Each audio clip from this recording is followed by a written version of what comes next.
This is the VR-B2 version of the intake. I'll read all of this before I dive in. Finished reading, and I'm going to remove the entire stock intake system.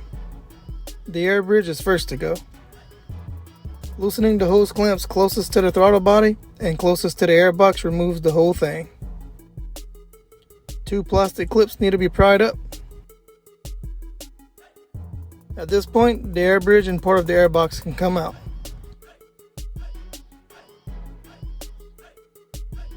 The 2 connectors will need to be unplugged, of course.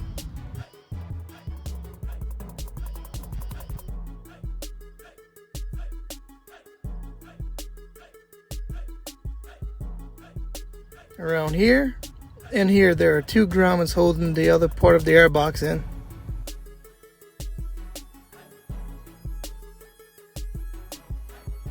I don't know if there's a trick, but I just pulled really hard.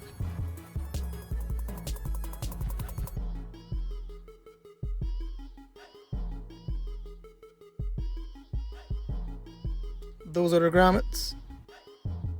This radiator cover comes off, 2 10mm bolts per side.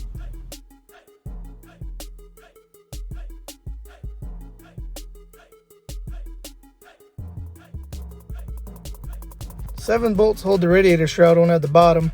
The bolts are 9/32.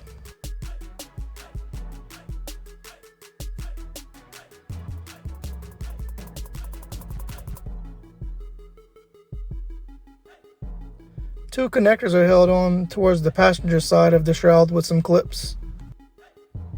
3 10mm bolts hold each duct in. 2 are visible and 1 is way over yonder, where my finger is tapping. The wire harness taps into the ducts in 2 locations.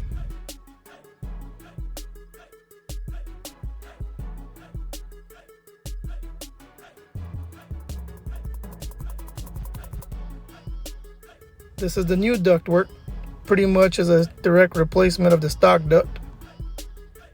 Each side holds on with 2 of the 10mm bolts, passing the driver's side from under the car.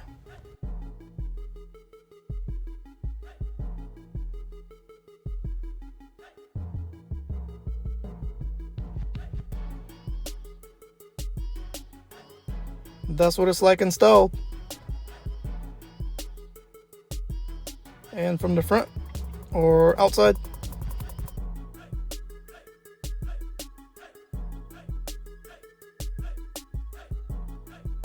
Now they can meet in the middle and be secured together. We meet in the middle.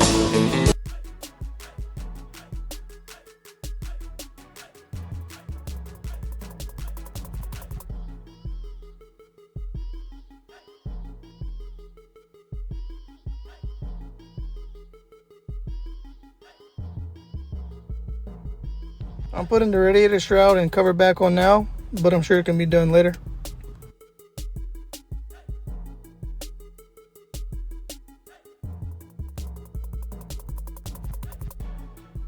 I'm not too concerned about the bolt holes lining up, just that the gasket lines up around the vents.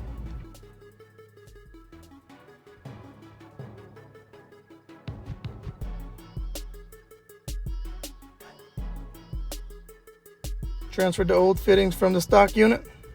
Also placed the air filter in.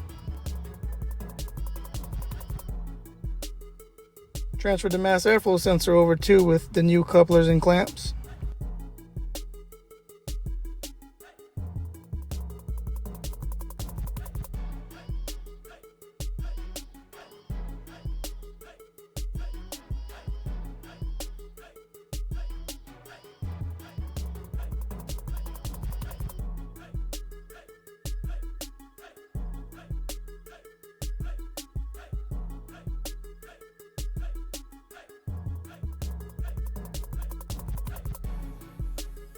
Transferred the plug fitting over to the bridge.